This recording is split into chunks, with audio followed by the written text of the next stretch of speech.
Hello बच्चों, अगला passage है कि जन का तीसरा अंग जन की राष्ट्र का तीसरा अंग जन की संस्कृति है। मनुष्य ने युगों से जिस सभ्यता का निर्माण किया है वही उसके जीवन की सांस प्रश्वास है। बिना संस्कृति के जन की कल्पना कबंध मात्र है। संस्कृति ही जन का मस्तिष्क है। संस्कृति के विकास और अभ्युदय के द्वारा ही राष्ट्र की वृद्धि संभव है। राष्ट्र के समग्र रूप में भूमि और जन के साथ साथ जन की संस्कृति का महत्वपूर्ण स्थान है।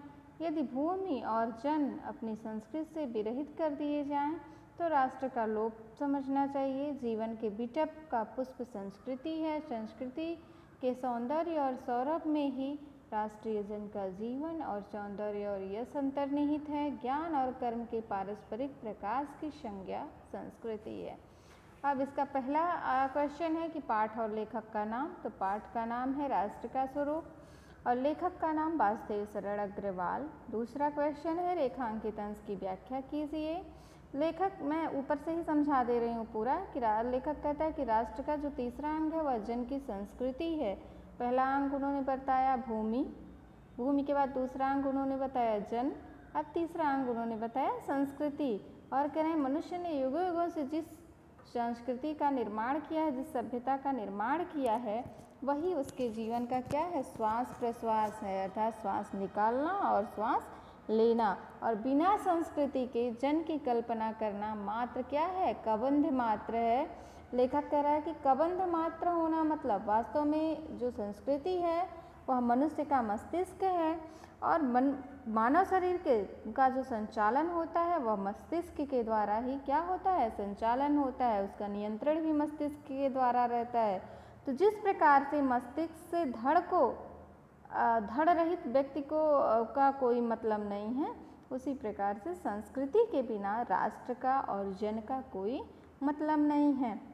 लेखक कह रहा है कि संस्कृति के बिना मानव जीवन की कल्पना नहीं की जा सकती है। क्यों? इसलिए संस्कृत के विकास और उसकी उन्नति में किसी राष्ट्र का विकास, उन्नति और समृद्धि तभी सन्निहित है जब वहाँ की संस्कृति क्या होगी, वहाँ की संस्कृति क्या होगी, मजबूत होगी। अर्थात बिना भूमि के, अगर भूमि है जन नहीं है तो जन के बिना नहीं चलेगा और जन है तो बिना संस्कृति के नहीं चलने वाली है। अब अगला क्वेश्चन है कि राष्ट्र के समग्र रूप में भूमि और जन का स्थान कितना महत्वपूर्ण स्थान है। तो लिखा है राष्ट्र के समग्र रूप में भूमि और जन के साथ साथ जन की संस्कृति का भी बहुत महत्वपूर्ण स्थान है। कब राष्ट्र का लोप समझना चाहिए? यदि भूमि और जन अपनी संस्कृति से विरहित कर दिए जाएं तो राष्ट्र का लोप समझना चाहिए। अगला क्वेश्चन है संस्कृति के सौंदर्य और सौरभ में क्या अंतर्निहित है। तो संस्कृति के सौंदर्य और सौरभ में राष्ट्रीय जन के जीवन का सौंदर्य और यश अंतर्निहित है। अब ये पैसेज मैं बड़ा पैसेज इसलिए नहीं बना रही हूँ, छोटा पैसेज बना रही हूँ जिससे आपके समझ में आए और जो इम्पोर्टेंट है यूपी बोर्ड के लिए वही मैं बना रही हूँ। आप लोग इसको सब्सक्राइब कर लीजिए जिससे सारा मिलता रहे सबको। धन्यवाद बच्चों।